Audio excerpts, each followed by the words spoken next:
안녕하세요. 인공지능 자동차탐구 6장, 자동차탐구 프로젝트의 실제 네 번째 시간입니다. 지난 차시까지 우리는 자동차를 제어하는 기초 함수부터 차선 인식, 장애물 회피 미션에 대해서 배웠습니다. 이번 시간에는 지난 시간에 이어 자동차 탐구 프로젝트에서 가장 난이도가 높은 신호등 인식하기 미션에 대해 알아보도록 하겠습니다. 이번 시간의 학습 목표입니다. 이번 시간에는 오픈CV와 욜로 모델을 활용해서 카메라로 받아온 영상에서 신호등의 위치와 색상을 인식하는 방법에 대해서 알아보도록 하겠습니다. 또 신호등을 인식한 후에는 신호에 맞게 자동차가 모터를 제어할 수 있도록 해야 되는데요. 신호등의 불빛에 따라 주행하는 규칙 기반 알고리즘을 직접 설계해 보도록 하겠습니다. 도로 위의 차들이나 횡단보도를 건너는 보행자들이 서로의 안전과 목숨을 지키기 위해서 반드시 지켜야 되는 규칙이 있습니다. 무엇일까요? 네, 맞습니다. 바로 신호등의 신호에 따라 움직이거나 멈춰야 한다는 것인데요. 신호등이란 사전 속에 있는 정의에 따르면 적색, 녹색, 황색 또는 화살 표시 등의 전멸등을 사용해 차량이나 보행자가 정지하거나 우회 또는 직진할 것을 표시하는 교통장치를 말합니다.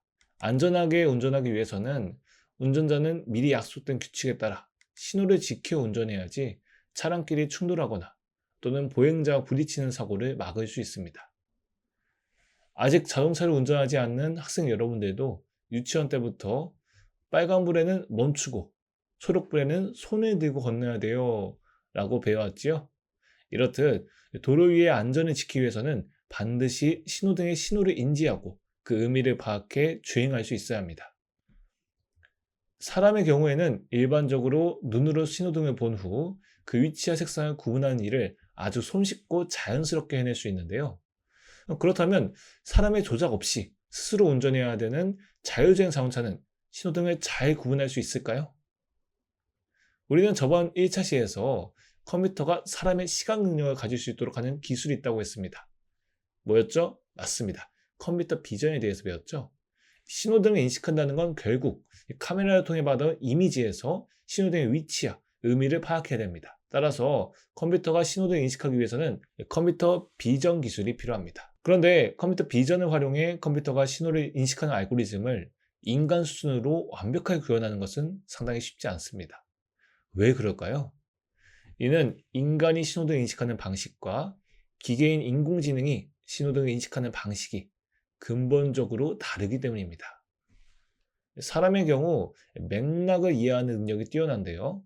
따라서 사람은 굳이 모든 신호등이나 표지판을 머릿속에 외우고 있지 않더라도 직관이나 경험을 통해 그 신호의 의미를 쉽게 해석할 수 있습니다. 반면 인공지능의 경우에는 맥락을 통해 신호등을 이해하는 것이 아니라 단지 미리 학습한 신호등이나 표지판, 이미지의 패턴을 구별하는 것에 불과합니다. 따라서 실제 주행 상황에서 신호등이 햇빛에 가려진다거나 또는 기존의 학습한 디자인과 다를 경우 인공지능은 신호등의 의미를 파악하기 어려워할 수밖에 없습니다. 인간과 인공지능이 신호등과 표지판을 인식하는 방식 차이에 대해서 표로 정리해가며 좀 더 자세하게 알아보도록 하겠습니다.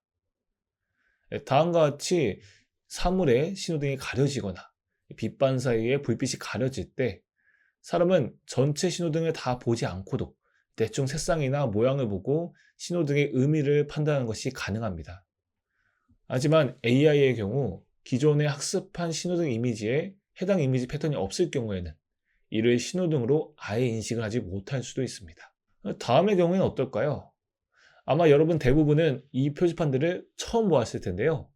여러분은 이 표지판들의 의미를 설명할 수 있겠나요? 첫 번째 표지판은 사람들이 공을 차고 있습니다. 그렇기 때문에 이 주위에 축구를 하는 사람들이 있으니 운전자에게 주의하거나 속도를 줄이라는 의미이겠다고 우리는 추측할 수 있습니다. 그렇다면 이 좌측의 표지판은 어떨까요? 좌측에 있는 표지판은 이 주변에 오리무리가 자주 걸어다니기 때문에 야생동물이 치지 않도록 주의하라는 의미로 해석할 수 있습니다. 이렇게 우리는 처음 본 표지판이더라도 그 안에 있는 기호의 의미를 맥락적으로 해석하여 이해할 수 있습니다. 하지만 AI는 미리 사전에 표지판 이미지와 그 의미를 학습하지 않았다면 이 표지판이 무슨 의미인지를 이해하기 어렵습니다. 다음으로 우리는 신호등을 볼 때 자연스럽게 주변에 있는 배경 정보는 무시하고 신호등의 모양이나 색상에 집중할 수 있습니다. 하지만 AI의 경우에는 카메라로 받아온 이미지에서 신호등 외의 건물이나 사람 등의 다른 정보들도 함께 판단해야 하기 때문에 신호등의 위치와 의미를 파악하기 어려워할 수밖에 없습니다. 결국 사람은 배경을 무시하고 신호등만 주의 집중하여 인식할 수 있지만 AI는 카메라로 받아온 이미지 속 정보들을 하나하나 기존에 학습한 신호등 이미지 패턴과 비교해 나가야 합니다. 따라서 사람의 뇌는 자동적으로 신호등 위치와 의미를 인식하고 그에 따라 즉시 반응할 수 있어 반응 속도가 매우 빠르지만 AI는 신호등 이미지를 분석하고 처리하는 시간이 필요하므로 사람에 비해 반응 속도가 느릴 수밖에 없습니다. 이렇게 앞서 살펴보았듯이 자율주행 자동차는 미리 학습시킨 인공지능 모델이 카메라 영상을 실시간으로 분석하여 신호등의 위치와 신호 상태를 파악하는 방식으로 신호를 인식하는데요. 그런데 앞서 표로 보았다시피 인공지능 모델이 충분히 이미지를 학습하지 못하였거나 카메라로 이미지를 받아오는 과정에서 문제가 발생한다면 자율주행 자동차는 신호를 제대로 감지하지 못하고 사고를 일으킬 위험이 있습니다. 실제로 2024년 5월 8일 미국 오하이오주에서는 자율주행으로 도로를 달리던 테슬라 차량이 차량 앞에 있는 철로와 신호등을 감지하지 못해 열차와 충돌할 뻔한 사고가 발생하였는데요. 차량의 블랙박스를 보면 사고 시점에서 최소 5초 전부터 건널목의 신호등이 빨간불로 깜빡거리고 있었음에도 테슬라의 자율주행 보조 시스템은 다음과 같이 열차와 차단기, 붉은 신호등까지 모두 인식하지 못하고 그만 열차와 충돌할 뻔하였습니다. 다행히 운전석에 있던 운전자가 상황을 알아차리고 급하게 차량을 돌린 덕분에 사고가 일어나지 않고 운전자는 무사였는데요. 하지만 이 사건으로 인해 자율주행 기술은 그 안전성 논란에 휩싸일 수밖에 없었습니다. 이처럼 인공지능 자율주행차의 신호등 인식은 자율주행 차량의 안전을 위해서 반드시 필요하지만 그것을 구현하기가 상당히 어렵습니다. 따라서 자율주행 자동차의 인공지능이 신호등을 인간 수준으로 정확하게 인식할 수 있도록 다음의 그림과 같이 수많은 신호등이나 표지판 이미지를 딥러닝 모델에 학습시키고 수많은 테스트를 통해 인공지능 모델을 고도화해야 할 필요가 있습니다. 자율주행 자동차의 원리를 탐구하는 자주자 프로젝트에서도 신호들을 인식하고 신호에 따라 모터를 제어하는 미션 과제를 수행하도록 하고 있는데요. 자주자 프로젝트에서는 다음과 같이 여러 유형의 모형 신호등을 사용하고 있습니다. 여러분은 이 신호등들의 불빛을 판별하고 신호에 따라 정지하거나 직진, 좌회전하는 알고리즘을 설계할 수 있어야 합니다. 자동차에서 신호등을 인식하는 방법에는 크게 세 가지로 나누어 볼 수 있는데요. 첫째는 오픈시브를 사용하여 카메라를 받아온 이미지에서 색상과 명도 값을 비교하는 방법이 있습니다. 이 방식은 사람이 미리 짜놓은 규칙에 따라 신호등을 인식하도록 하는 규칙 기반 신호등 인식입니다. 둘째는 신호등 이미지를 미리 학습한 욜로 모델을 사용하여 신호등을 객체 인식하도록 하는 방법이 있습니다. 객체 인식 모델을 학습하는 방법에 대해서는 앞선 장애물 피하기 미션에서 이미 다루었기 때문에 인공지능 모델을 학습하는 과정에 대해서는 생략하고 학습한 모델을 신호등 인식에 활용하는 방법을 중심으로 다루어 보도록 하겠습니다. 마지막 세 번째 방법은 오픈시브와 욜로를 모두 사용하는 방법으로 객체 인식을 통해 신호등의 위치를 감지하고 감지한 이미지에서 밝기값을 추출하는 알고리즘을 사용하는 방식입니다. 이 세 가지 신호등 인식 방법에 대해 하나씩 차근차근 알아보도록 하겠습니다. 먼저 오픈시브를 활용한 신호등 인식에 대해서 알아볼 건데요. 다음의 표는 오픈시브를 활용한 신호등 인식 및 주행 과정을 1에서 4단계로 정리한 것입니다. 이 중 첫 번째 단계는 카메라로 이미지를 받아오는 단계이고 두 번째 단계는 카메라로 받아온 이미지에서 신호등이 있을 부분에 관심 영역을 설정하여 해당 부분을 잘라내는 것입니다. 사람은 신호등을 볼 때 눈으로 한눈에 신호등이 어디에 있는지를 파악할 수 있습니다. 하지만 컴퓨터의 경우에는 이미지에서 신호등이 어디에 있는지를 미리 규칙으로 다음과 같이 지정해 줘야 합니다. 이렇게 주행 중 카메라에 신호등 이미지가 들어올 부분을 미리 예측하고 해당 영역에 관심 영역을 설정해 주면 이미지에서 신호등을 제외한 불필요한 영역을 제거해 주어 신호등 인식의 정확도를 높일 수 있습니다. 또한 처리해야 할 이미지 영역이 줄어들기 때문에 영상 처리 속도도 빨라지게 된다는 장점이 있습니다. 신호등 인식을 위해 관심 영역을 설정할 때에는 유의할 점이 있는데요. 우선 관심 영역을 지나치게 넓게 설정하게 된다면 다음 그림과 같이 장애물 스펀지 등의 신호등 외에 다른 물체가 관심 영역에 포함될 수 있습니다. 이렇게 되면 해당 물체의 색상 정보가 함께 검출되기 때문에 신호등 인식에 지장을 주게 됩니다. 반대로 관심 영역을 지나치게 좁게 설정하면 어떻게 될까요? 다음과 같이 관심 영역에 신호등이 들어가지 않아 신호를 인식할 수 없게 됩니다. 이렇듯 관심 영역을 설정할 때는 여러 번의 주행 실험을 하면서 신호등만을 인식하는 적정한 관심 영역의 범위를 계산해야 할 필요가 있습니다. 앞선 차선 인식 미션에서도 관심 영역을 설정하였었는데요. 이때는 차선이 있는 이미지의 절반 하단 영역을 설정해 주었습니다. 마찬가지로 이 신호등은 일반적으로 카메라 이미지의 상단에 위치하는 경우가 많기 때문에 이미지 절반의 상단 부분을 관심 영역으로 설정해 줄 수 있습니다. 다음의 그림은 카메라로 받아온 이미지에서 신호등을 인식한 영역을 설정하기 위해서 이미지 절반의 윗부분을 관심 영역으로 설정한 것인데요. 자우차 카메라가 수집한 이미지의 기본 해상도는 가로 640픽셀, 세로 400픽셀이기 때문에 다음과 같이 이미지 상단 절반을 관심 영역으로 잘라내게 되면 관심 영역의 해상도는 가로 640픽셀, 세로 200픽셀이 되게 됩니다. 관심 영역을 설정할 때에는 다음과 같이 X축, Y축의 시작점과 끝점을 지정하여 이미지에서 원하는 부분을 잘라내야 하는데요. 이때 오픈시브에서 이미지와 관련해 사용하는 좌표는 수학 시간에 일반적으로 사용하는 직교 좌표계와는 차이가 있음에 주의해야 합니다. 다음 좌측에 있는 그림은 우리가 수학 시간에 일반적으로 사용하는 직교 좌표계이고, 우측에 있는 그림은 오픈시브에 사용하는 이미지 좌표계를 나타낸 것인데요.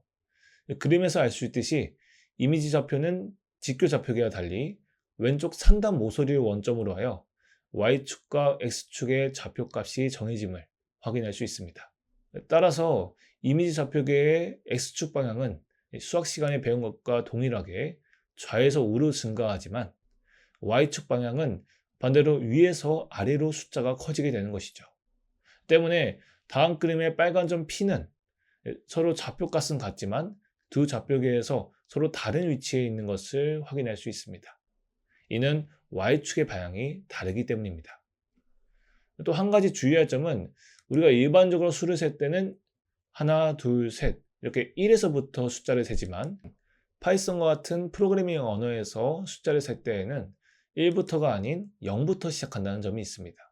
다음은 앞선 이미지 절반의 윗부분을 관심용을 설정할 때 지정해줘야 되는 범위를 나타낸 것인데요. 이때 좌우차 기본 이미지의 절반은 200이지만 실제 Y좌표 값은 0부터 시작하므로 199로 지정해 줘야 합니다.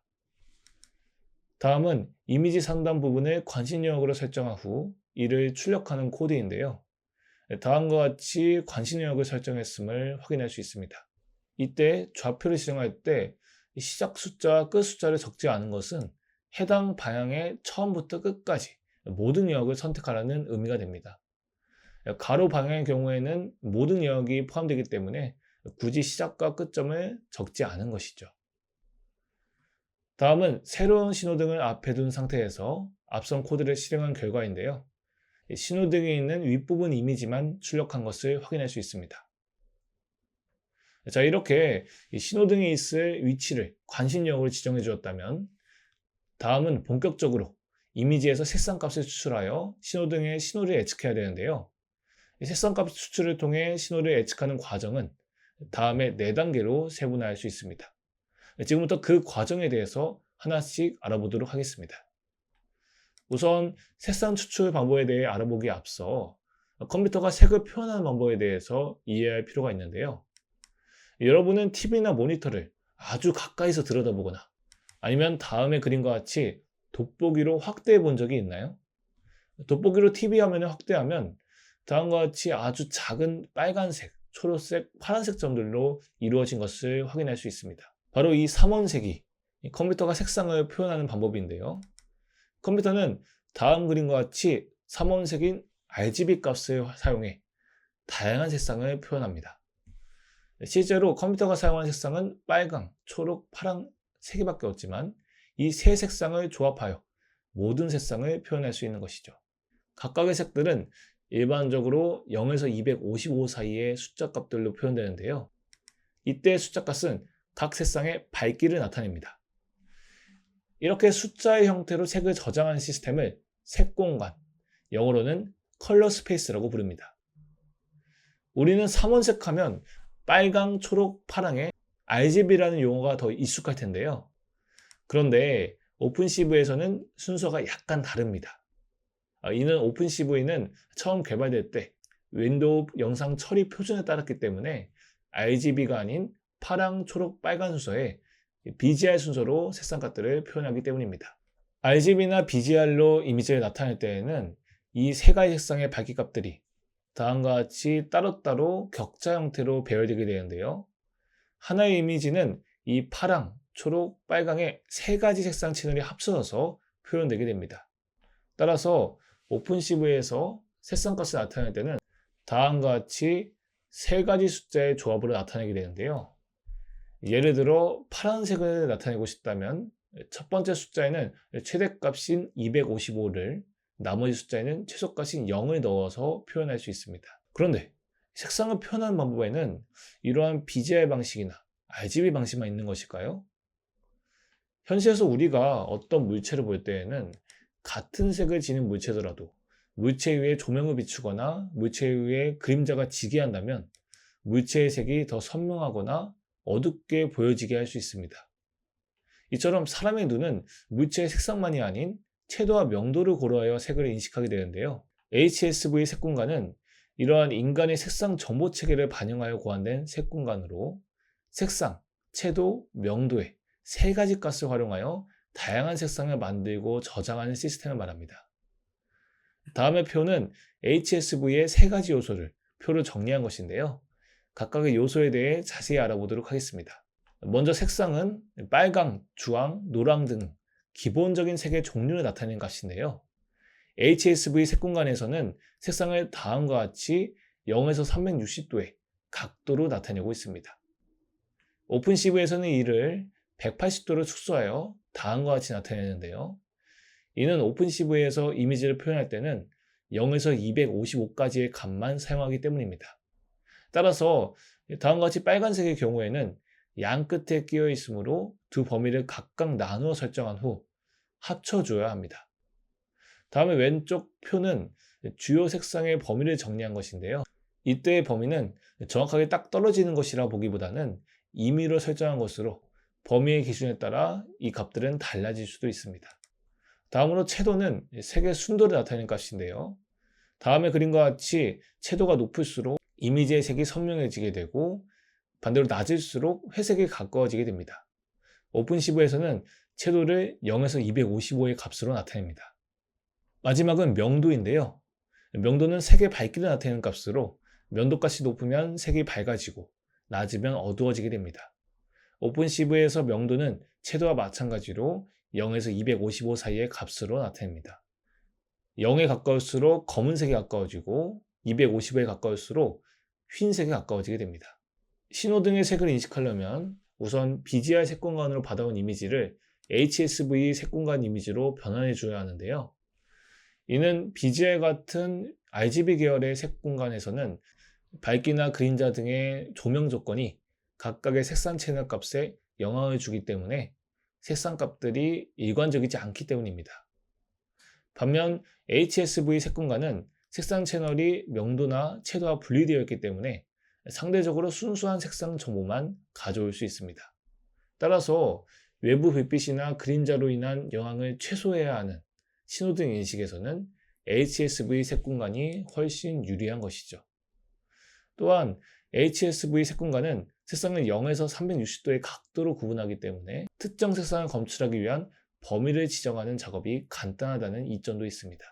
BGR 색공간의 경우에는 세 가지 색상의 값을 각각 조정해줘야 하므로 이 작업이 매우 번거롭습니다. 다음은 BGR 이미지를 HSV로 변환하는 함수인데요. 이때 이미지에는 자주차 카메라에서 받아온 이미지를 저장한 변수를 넣어줘야 합니다.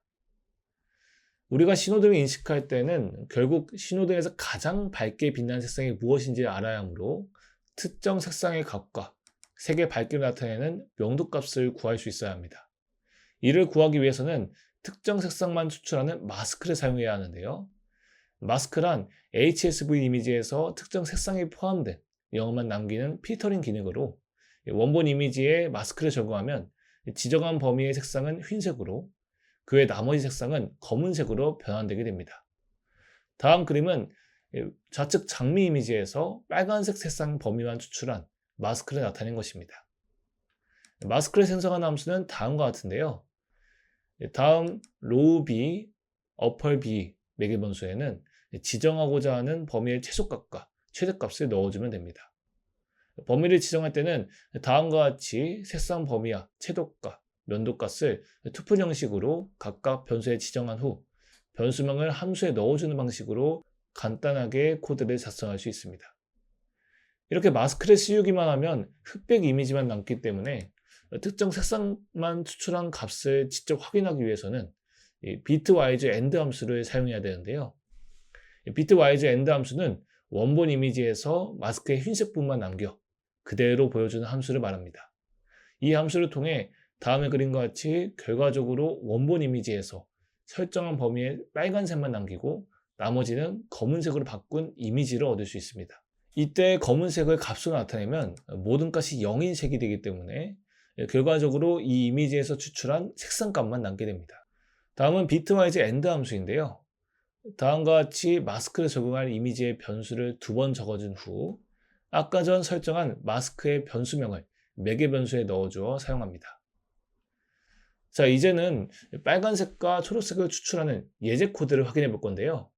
교과서와 달리 신호등을 직접 가지고 신호등의 빨간불과 초록불의 색상을 검출한 이미지를 출력하는 코드를 살펴보도록 하겠습니다.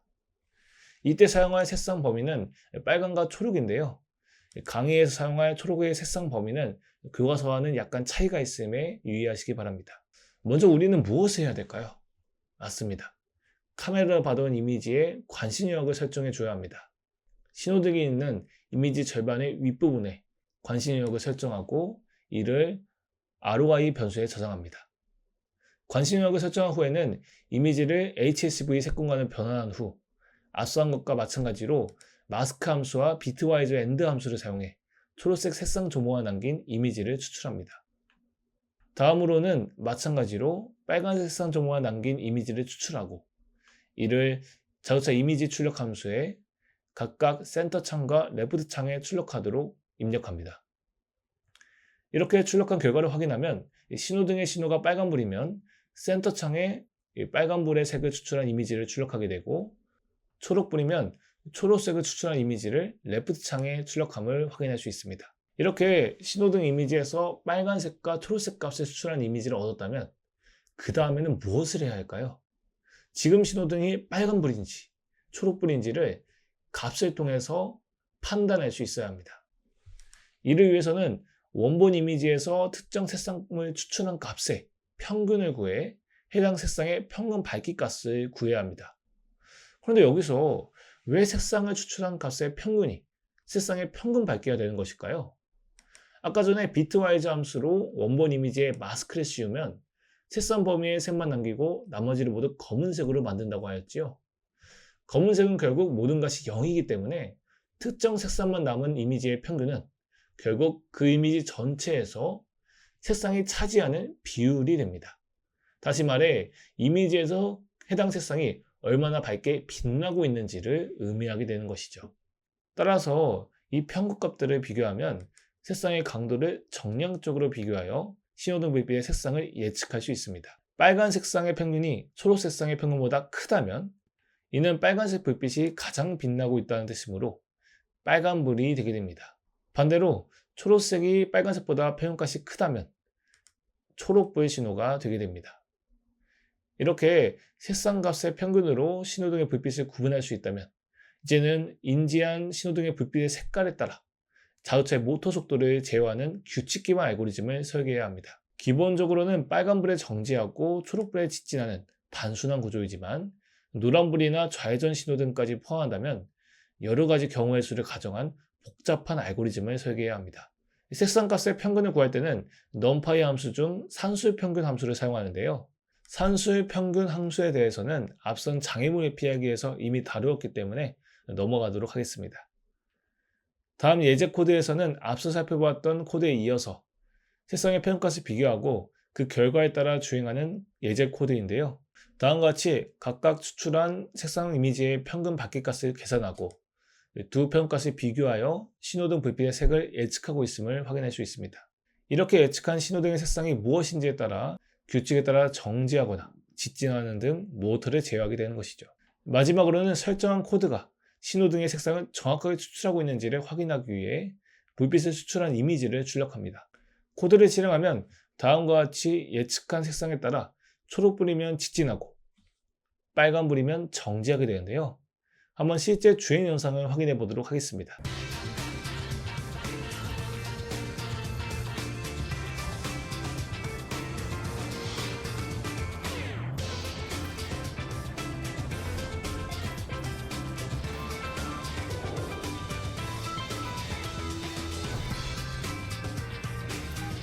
이렇게 지금까지 오픈CV를 활용해 신호등을 인식하는 방법에 대해서 알아보았는데요. 이렇게 규칙을 설정해주는 방식으로 신호등을 인식하는 방식은 인공지능 활용하는 방식보다는 처리 속도가 빠르다는 장점이 있지만 두 가지 측면에서 한계가 있습니다. 바로 신호등의 위치를 지정하는 관심 영역을 사람이 임의로 지정해줘야 한다는 점이 있는데요. 이 때문에 만약 신호등의 형태나 위치가 달라지게 된다면 그때마다 새롭게 관심 영역을 설정해야 한다는 문제점이 있습니다. 또한 설정한 관심 영역에 다음과 같이 설정한 색상 범위에 있는 물체가 들어가게 된다면 이를 신호로 인식하게 될 위험도 있습니다. 이러한 문제를 해결하기 위해서는 기본적으로는 여러분의 주행 테스트를 거치면서 관심 영역과 색상 범위의 값을 최적화하는 과정이 필요합니다. 하지만 또 다른 방법이 있을 수 있는데요. 우리가 앞서서 장애물 회피하기 위해서 사용했던 객체 인식을 활용하는 방법이 있습니다. 객체 인식을 활용한 신호등 인식의 원리는 다음의 그림과 같이 신호등 이미지를 학습시킨 인공지능 모델이 카메라에서 받아온 이미지에서 신호등의 위치에 해당하는 관심 영역을 실시간으로 찾도록 하는 것입니다. 욜로 모델은 인력등 이미지에서 학습한 이미지에 해당하는 물체의 위치와 크기를 바운딩 박스로 찾아주는데요. 이는 곧 신호등의 위치를 나타내게 됩니다.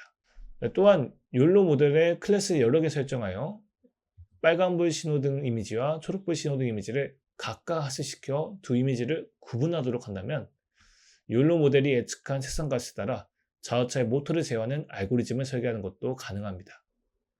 이렇게 설계한 알고리즘은 앞선 오픈CV와 마찬가지로 기본적으로는 빨간불에 멈추고 초록불에 직진하는 알고리즘으로 설계할 수 있습니다.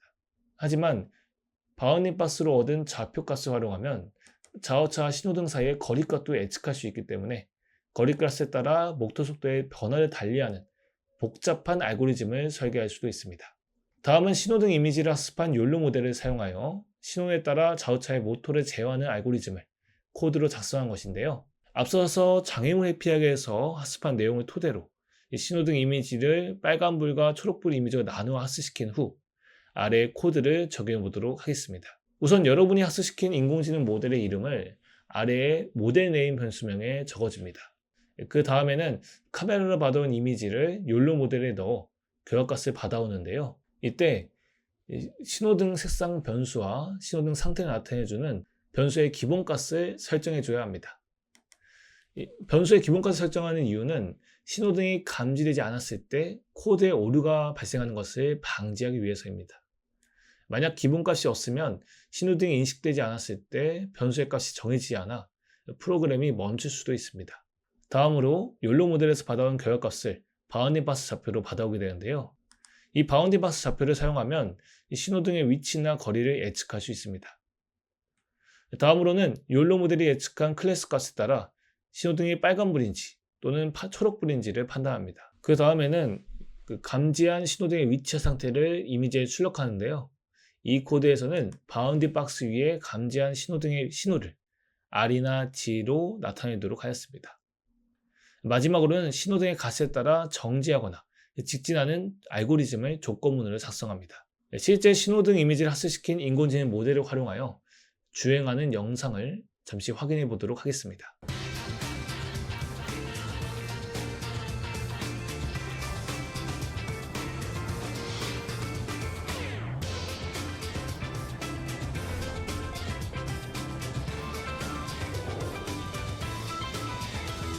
자, 그렇다면 욜로 모델만 사용하면 신호를 완벽하게 구분할 수 있는 것일까요? 아쉽게도 여러분이 욜로 모델을 직접 하수시켜 사용해 보면 정확도가 그리 높지 않은 것을 알 수 있을 텐데요. 이는 빨간불 신호등 이미지와 초록불 신호등 이미지의 특징 차이가 그렇게 크지 않기 때문에 분류 정확도가 떨어지기 때문입니다. 또 주변 환경에 따라 신호등 불빛의 색상이 다르게 보이면서 그 인식률이 떨어지기 때문도 있습니다. 이를 극복하기 위해서는 객체 인식과 더불어서 앞선 오픈시베에 사용한 HSV 변환과 명도 추출을 활용한 신호등 인식 알고리즘을 설계해야 합니다. 다음의 표는 객체 인식과 면도가 추출을 활용한 신호등 인식 알고리즘을 단계별로 정리한 것인데요. 2단계는 앞선 방식과 마찬가지로 미리 하수시킨 욜로 모델을 사용해 객체 인식으로 신호등의 위치를 인식하고 해당 영역을 관심 영역으로 설정하는 것입니다. 이렇게 설정한 관심 영역 이미지는 다음 3단계에서 다음과 같이 HSV 형식으로 변환된 후 면도값만 추출되어지는데요. 이때 이미지를 HSV 값을 변환하는 까닭은 신호등 이미지를 밝기값만 따로 분리시키기 위해서입니다. 밝기 이미지를 얻었다면 신호등 영역을 빨간불이 있는 영역, 노란불이 있는 영역, 초록불이 있는 영역으로 선등분하게 되는데요.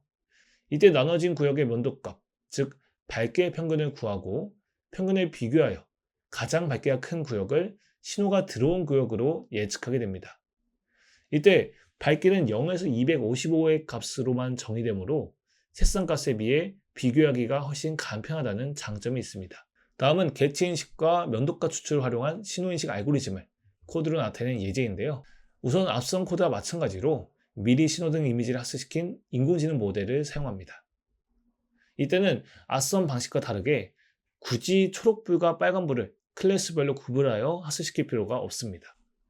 다만 이때 클래스를 하나로 설정하여 학습하더라도 빨간불, 노란불, 초록불의 신호등 이미지를 각각 촬영해서 학습시켜야 하지만 인공지능이 신호등을 정확하게 인식할 수 있습니다.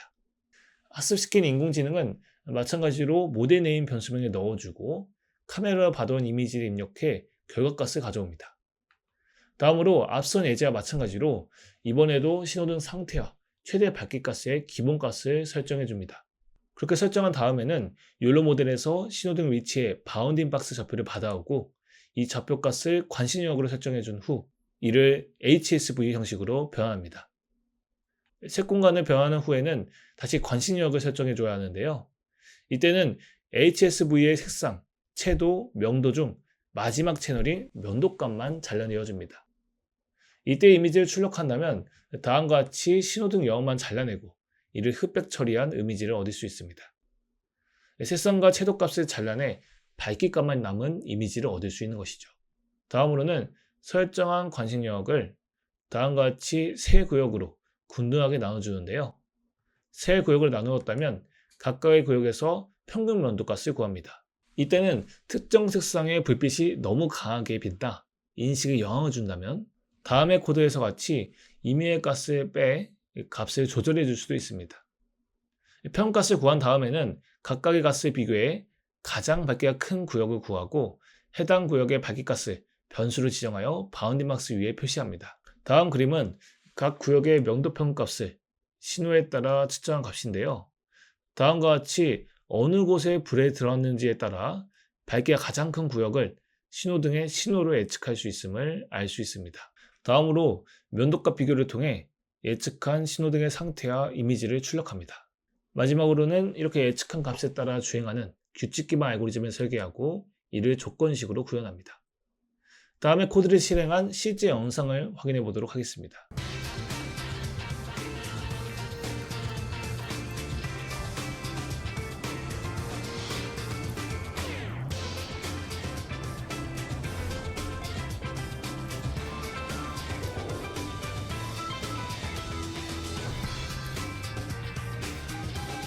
자, 이번 시간에는 자동차 프로젝트에서 가장 난이도가 높은 미션인 신호등 인식하기에 대해 알아보았습니다.